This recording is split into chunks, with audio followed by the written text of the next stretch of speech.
Dans les organisations, ce qui est plus important, c'est la ressource humaine.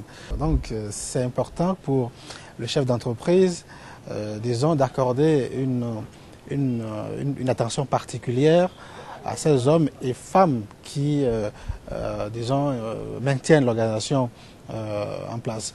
Alors, comment faire pour les valoriser? Il faut pouvoir, disons, opter pour leur formation, par exemple. Les employeurs ou les chefs d'entreprise sont souvent réticents à investir dans la formation de leurs employés. Ce qui est une très grande erreur, parce qu'un employé qui n'est pas formé est un danger potentiel pour l'entreprise. Parce qu'il ne maîtrise pas les process, il ne comprend pas, disons, les principes fondamentaux qui gouvernent, disons, la survie d'une entreprise. Donc, le risque que le chef d'entreprise court en ne formant pas ses employés est très élevé. Lorsque la personne est formée, elle rend beaucoup plus l'information en temps réel. Ce qu'on attend d'elle, n'est-ce pas, ça se fait de façon très professionnelle.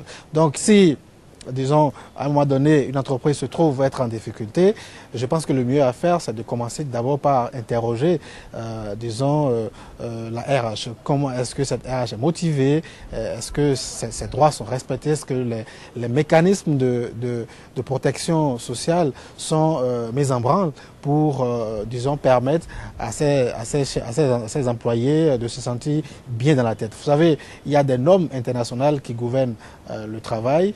Donc, le chef d'entreprise doit pouvoir avoir dans son viseur ces normes pour pouvoir œuvrer à ce que les employés ne soient pas livrés à eux-mêmes, et ce qui, en définitive, aura des effets contre-productifs pour l'entreprise. Aujourd'hui est un grand jour pour nous, puisque quand même 4 ans pratiquement après avoir planté le premier arbre, nous sommes aujourd'hui devant l'inauguration d'une usine qui non seulement nous permet d'atteindre plusieurs objectifs. D'abord, le premier, c'est d'abord de diversifier les produits. Deuxièmement, c'est de pouvoir offrir plus d'emplois, et d'emplois donc de qualité, et donc faire en sorte que notre pays soit beaucoup plus compétitif. Ce qu'il nous faut précisément, c'est dépasser notre marché pour pouvoir exporter, pour pouvoir faire entrer les devises, pour améliorer notre balance de paiement. Parce que vous voyez qu'aujourd'hui, le prix du pétrole est en train de baisser, ça a des effets négatifs sur la valeur de nos exportations. Je suis rentré ici, j'étais simple employé et aujourd'hui j'ai été nommé chef d'équipe depuis 2012 jusqu'à aujourd'hui. Je suis très contente. Je travaille ici de cela, ça fait 9 mois, mais vraiment des conditions ici, elles étaient vraiment pas vraiment trop ça. Mais à part ça, pour les équipements, il n'y en avait pas vraiment. Mais pour le moment, ça va quand même.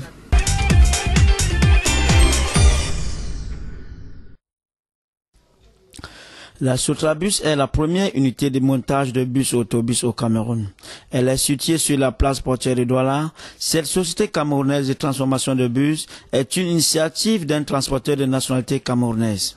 La cinquantaine d'employés qui compte cette entreprise s'attellent au quotidien dans les ateliers pour monter et rassembler les pare-brises, les toits et tous les décors externes et internes. D'autres matériaux les proviennent de l'extérieur, comme le châssis pour faire de ces engins les nouveaux bus de transport communs au Cameroun. Les châssis viennent seulement uniquement de l'Allemagne. Nous montons seulement uniquement que la carrosserie.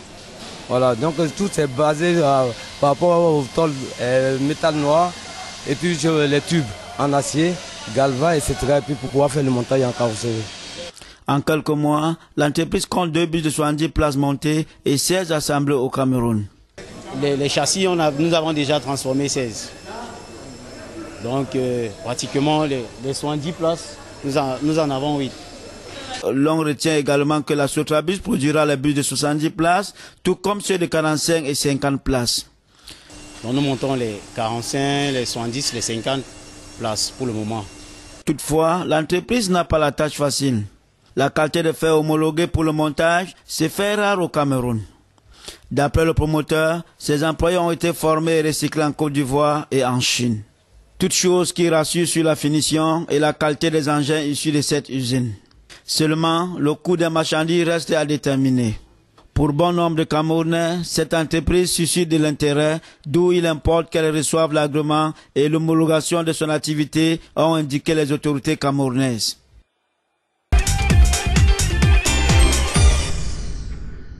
Adama Tounkara, ministre ivoirien du pétrole et de l'énergie, en visite sur l'un des sites de la compagnie ivoirienne de production d'électricité Cyprel de Vridi 2 dans la commune de Port-Bouillet à Abidjan. Pour améliorer la fourniture d'électricité à Abidjan, le gouvernement ivoirien a entrepris d'importants travaux dans le secteur de l'énergie. À Nomabo, dans la commune de Makori, une turbine à vapeur de 111 MW est en construction. De 2000 à 2011, la Côte d'Ivoire ne disposait que d'un seul poste source et d'un transformateur.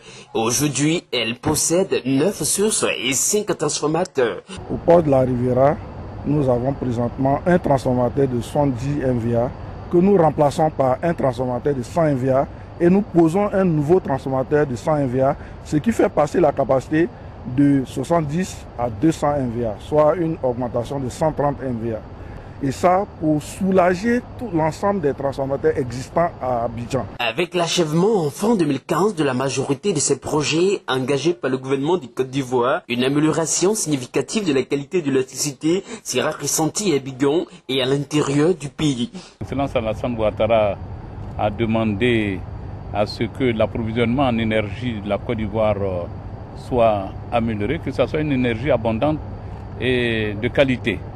Il y a eu quelques problèmes par le passé, des problèmes d'interruption de service dans quelques quartiers et des travaux importants sont en cours. Selon Adama Tounkara, le gouvernement Ouattara a consenti un investissement de 1500 milliards de francs CFA en faveur de la production de l'énergie électrique et prévoit de 2016 à 2020 un investissement de 3500 milliards de francs CFA.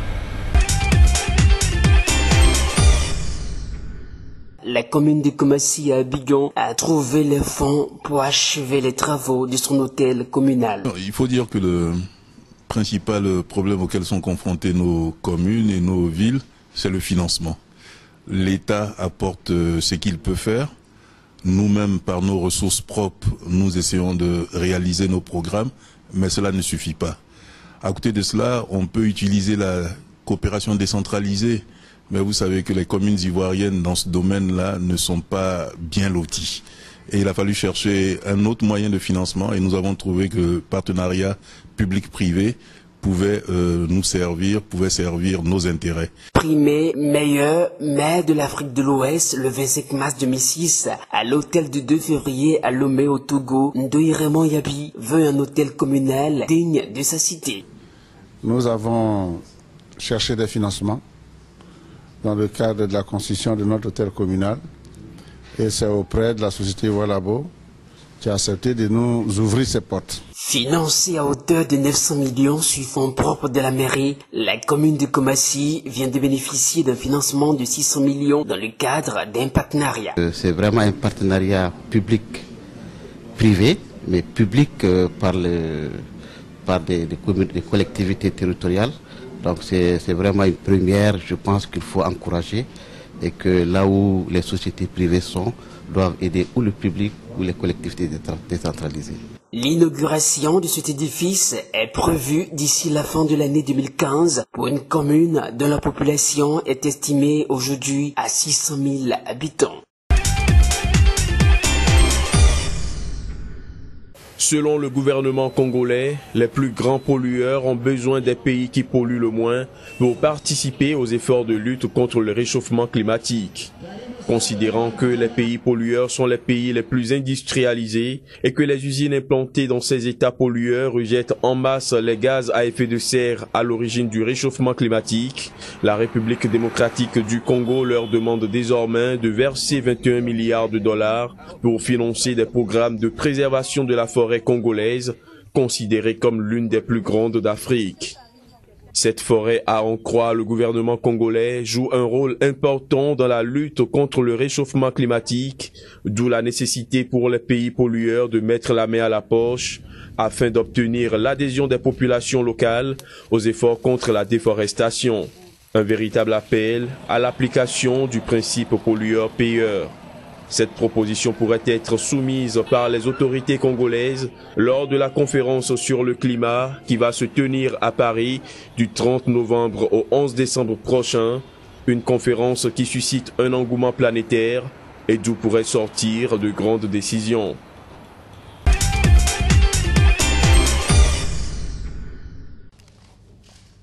« 28 milliards de francs CFA, c'est le montant que la Banque ouest-africaine du développement BOAD et ses partenaires prêtent aux responsables du groupe Kalian pour son projet de réhabilitation et d'exploitation de l'hôtel 2 février. Ils confirment ainsi leur volonté, d'une part, d'accompagner la reprise économique du Togo et d'autre part, de promouvoir un secteur privé dynamique, jouant pleinement son rôle de moteur de croissance des économies des États de l'UEMOA. La signature du contrat de ce prêt de financement partiel du projet a lieu au siège de la BOAD à Lomé. Le groupe Kalian a conclu avec le gouvernement togolais en novembre 2014 l'accord de réhabilitation et d'exploitation du prestigieux hôtel. La réalisation de ce projet vise à redonner son lustre d'antan à ce réceptif hôtelier, un des fleurons de l'hôtellerie au Togo et dans la sous-région.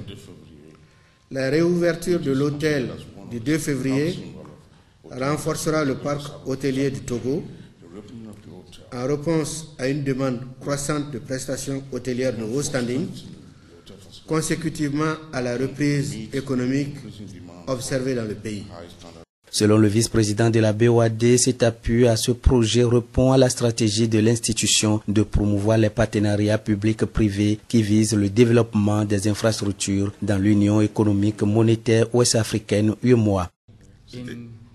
Et pour le vice-président du groupe Kalian, cet appui financier leur permet d'accélérer les travaux prévus dans ce projet de réhabilitation et d'exploitation de l'hôtel 2 février du Togo qui fera peau neuve d'ici octobre 2015.